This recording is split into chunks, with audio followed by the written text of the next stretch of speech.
अरे कोई महंगाई नहीं है यार, सब बनाते हैं। छोटी सी बात ले लो, एक आदमी दिन भर में अभी गुटखा चल रहे हैं, सिगरेट पीता है, दारू पीता है। एक आदमी दिन में 100 से 200 रुपए खर्चा करता है नशे में।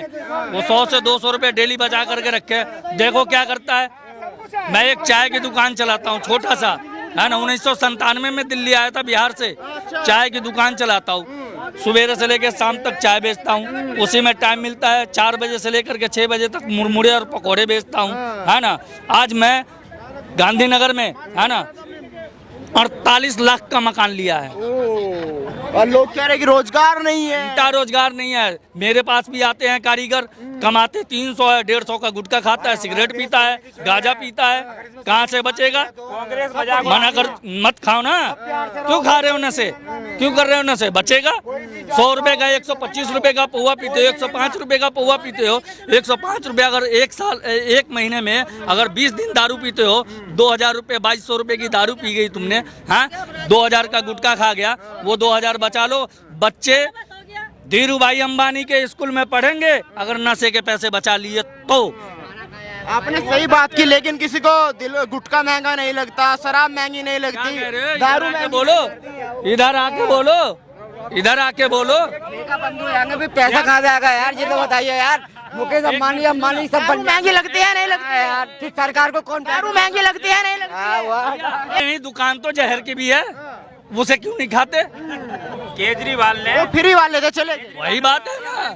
केजरीवाल कुछ नहीं, केजरीवाल का नशा नहीं। पहले भी अभी भी मैं कह रहा हूँ, कोई बंदा अगर एक गुटखा 5 रुपए का खाता है ना, अगर वो बंदा दिन में, मेरी बात सुनो भैया, दिन में अगर 5 गुटखा खाता हो, 25 रुपया हो गया। अगर 2 सिगरेट पीता हो या 5 सिगरेट पीता हो, 10 रुपए का सिगरेट आता है, 50 रुपए हो गए, 70 रुपए हो गए, है ना। अगर हफ्ते में एक दिन दारू पीता है 100 रुपए का, है ना, कितने बचे?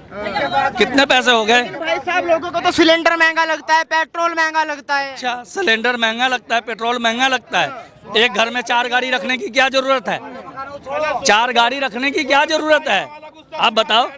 जब तुम्हारे पास पैसे नहीं है, 4 गाड़ी कहाँ से आ गई? गाड़ी खरीदने के लिए पैसे हैं, पेट्रोल डलाने के लिए पैसे नहीं है।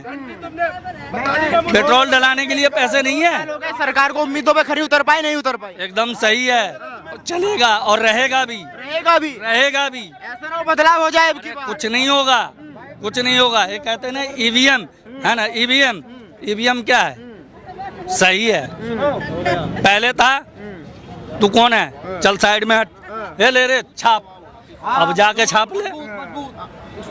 अब 2 मारता कंटाप पे, चल साइड में हट जा। आप युवा है, कुछ बोलना चाहेंगे? नहीं। 9 साल हो गए, विकास हो रहा है? विकास हाँ हो रहा है। प्रधानमंत्री मोदी का कार्यकाल कैसा रहा?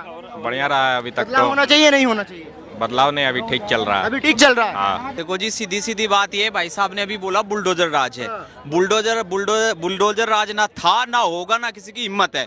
ये मोदी और योगी के राज में संवैधानिक राज है। ये संविधान के हिसाब से सरकार चलेगी, बुलडोजर के हिसाब से नहीं जो चल रही है। और जो 8 साल में काम हो गया वो पिछले 70 साल में नहीं हुआ। आप वेस्टर्न यूपी घूम लो, आप हरियाणा घूम लो या एनसीआर घूम लो, जो सुविधा आज मिल रही है इससे पहले मिल रही हो तो हमें बता दो। दूसरी बात, सिलेंडर 1100 का हुआ, आगे 11,000 का भी होगा। अरे 500 रुपए के सिलेंडर में, 500 रुपए के सिलेंडर में पूरे दिन लाइन लगती थी। दाढ़ी गई 1000 रुपए की, 500 रुपए का सिलेंडर 1500 कोई ना हो गया वो, और यहाँ 1100 का मिल रहा है। और क्या चाहिए? और इससे ज्यादा क्या देगा? 2 आदमियों ने हिंदुस्तान संभाल रखा है और 70 साल में इनके 300 से ज्यादा एमएलए एमपी रहे, इन पे हिंदुस्तान नहीं संभला। आप किसी भी रोड पे चले जाओ, आज की डेट में ऐसा लगता है गाँव में चला जाए ना लोग तो ये कहते हैं वहां कहाँ गए। अरे ये आप ये देखो कि इंटरनेशनल लेवल की तो उन्होंने सड़क बना रखी है यार, फिर तुम कह रहे हो मोदी ने ये कर दिया, मोदी ने वो कर दिया। भाई खाली आदमी है वो, अगर कोई उसे कुछ कहेगा तो वो पीछे पड़ेगा। ना उसे खोने के लिए उसके पीछे था, ना आगे खोने के लिए कुछ होगा। आपने कहा खाली आदमी है, तभी तो विपक्ष कह रहा है कि उनके ना बच्चे हैं ना बीबी है, इसलिए उनको दर्द नहीं पता जनता की। महंगाई इतनी हो रही है, तेल का क्या भाव है? इसका हम बताएंगे। सीनियर सिटीजन एक्ट है, जिसके 2 बालक है वो अपने माँ बाप को रोटी नहीं देता, और जिसका छोरा रंडवा होगा वो अपने बालकों को, अपने माँ बाप को लास्ट तक पालेगा है। लेकिन उसके पीछे, उसके आगे पीछे अगर परिवार की बात करोगे तो 130 करोड़ आदमी है। और आए 24 में कांग्रेस तो मुझे बता दो, अगर मोदी नहीं आया तो मेरे को द्वारका चैम्बर में आके पकड़ लेना। अच्छा। चौधरी साहब आपने यहाँ बात कही थी, डंके की चोट पे भाई जाट हूँ।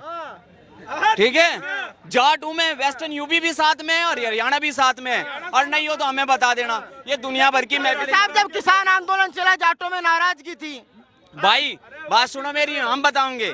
अगर घर का एक बालक छो नशे में आ जाना तो मनाना भी पड़ता है। अब किसानों को हमने मनाया, कोई बात नहीं होगी। अच्छा ये कारण भी है, कारण सुनो क्या, 70 साल में किसानों को ना तो एजुकेशन दी और ना कानून सिखाए। ये कांग्रेस की नीति थी, पढ़ाओ मत पढ़ाओ इन्हें क्या पता, ये नहीं दब के रह जाएंगे। अब देखो उनको क्या पता किसान बिल का, कि किसानों के भी उस क्या फायदा क्या नफा, वो झुककर उन्हें घुमाया गया, वैसे वो घूम गए। अब पढ़ी लिखी सरकार है और पढ़ा लिखा भारत। एक चीज याद रखना, ये चल रहा है अमृत महोत्सव और शताब्दी का टाइम पूरा होगा, हिंदुस्तान 100% एजुकेटेड होगा, 100% कानून के हिसाब से सीखेगा और ये होकर रहेगा जी। चौधरी साहब आपको विकास दिख रहा है, विपक्ष को विकास नहीं दिख रहा। वो कह रहे फायदा हुआ तो अडानी का फायदा हुआ है। कोई कह रहा है कि जो पीएम है वो अनपढ़ है, पीएम पढ़ा लिखा होना चाहिए। हाँ। पढ़े लिखे और भाई सुन ले, आप पतनाता रहे, हाँ, पढ़े लिखे और अनपढ़ की डेफिनेशन यह है भाई साहब, पढ़ा लिखा आदमी भी ना अनपढ़ जैसे व्यवहार करता है, समाज में रह गए, सामाजिक ज्ञान समाज में आता है। वो आरएसएस में आधा कच्चा पैर के उसने जिंदगी बिताई है, उसे मट्टी का भी पता है और उसे आसमान का भी पता है। क्या सिखा रहे हो तुम उसे? मैं पूछ रहा हूँ क्या सिखा रहे हो आप? उसे सब पता है, तो इस चीज का ध्यान रखो। और बताओ और क्या पूछना? केजरीवाल के जो मुख्यमंत्री आज भी चिट्ठी लिखी है कि शिक्षा के बारे में नहीं पता, इसलिए शिक्षा मंत्री को जेल में डाल दिया। क्या जाने शिक्षा के बारे में? अब मुझे एक बात बताओ, फिर वही बात आ गई, कैसी बात कहने लगे हो आप? भाई शिक्षा का ज्ञान तो मैं ही बांट रहा और पीछे से शराब का गिलास भी मेरे दोहरे जा रहा, तो मैं क्या करूंगा? या तो आप उसे शिक्षा मंत्री बना लो या आप उसे दारू मंत्री बना लो।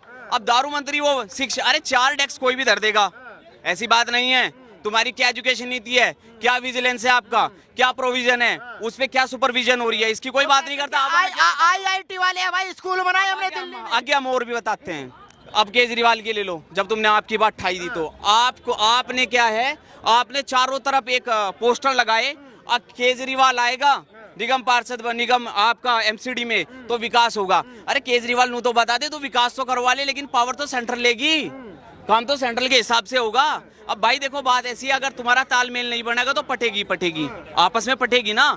दूसरी बात, समुदाय में रह के, समाज में रह के सामुदायिक काम होते हैं। तुम सोचने लगो तुम एलजी से बड़े हो, भैया एलजी को प्रेसिडेंट अपॉइंट करता है। आपने विकास की बात करते अब थोड़ा रोजगार पे आ जाइए। रोजगार की बड़ी बात होती है कि युवाओं को रोजगार नहीं मिल रहा, 2 करोड़ रोजगार का वादा किया था, फायदा क्या? तो अडानी का क्या 20,000 करोड़ पे बात नहीं हो रही। राहुल गांधी लगातार मुद्दा उठा रहे, कहते हैं कि बोलने नहीं दिया जाता मुझे। अब हमें एक बात बताओ भाई, अपने स्किल अपग्रेड करो, अपने आप को अपग्रेड करो, अपनी एजुकेशन अपग्रेड करो। सरकार से क्या मांग रहे हो तुम?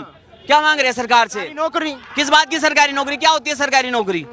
D grade, B grade, C grade, यही होती है सरकारी नौकरी। भाई सरकारी नौकरी से अच्छा तो धंधा स्टार्ट करो। धंधा स्टार्ट करोगे तो बाहर की कंपनीज आएंगी, बाहर से आपको कॉन्ट्रैक्ट आएंगे, आप बाहर सामान बाहर भेजोगे। इनको ये, अरे हिंदुस्तान में ये नहीं बताया आज तक जीडीपी क्या होती है। जब हम बात करते हैं, लोग कहते हैं कि सरकारी नौकरी इसलिए चाहिए कि शादी हो जाएगी, प्राइवेट में तो शादी नहीं हो रही, दहेज नहीं मिल रहा। और फिर कोर्ट में जो है आप डीवी एक्ट का मुकदमा गिरोगे, 125 की मेंटेनेंस मांगोगे। गलत कह रहा हूँ? यही कारण है। तो यही है, 2 समझदार आदमी हिंदुस्तान में, मोदी और योगी। ये इनको पता है कि शादी करने के बाद क्या होता है, ठीक है ना। खामा का पढ़ा ना लिखा, हाथ में कुछ है नहीं, खाने के दाने नहीं है, तुम ब्याह करने चले हो। तो कहानी यहाँ है कि भाई साहब तुम्हें पढ़ना लिखना पड़ेगा और सरकार की बात मानो। आज 24 में भी आऊंगा, 28 में भी आऊंगा, 28 में भी आऊंगा, फेर की फेर देखी जाएगी क्या होगा। गलत नहीं कह रहा हूँ मैं, और मैं किसी पॉलिटिकल पार्टी का जो है नेतृत्व नहीं करता हूँ भाई। तो मैं इतना सपोर्ट किस लिए कर रहे हैं? सपोर्ट इसलिए, मैंने इंटरनेशनल रिलेशन में ग्रेजुएशन करी है और कानून का विद्यार्थी हूँ, ठीक है। और पोस्ट ग्रेजुएशन डिप्लोमा मेरा चल रहा है क्रिमिनल जस्टिस में। तो बारीकी से घुसा हूँ। जनता को ये नहीं पता कि क्रिमिनल प्रोसीजर में इन्होंने सीआरपीसी में अमेंडमेंट कर दी सरकार ने, और क्या चाहिए।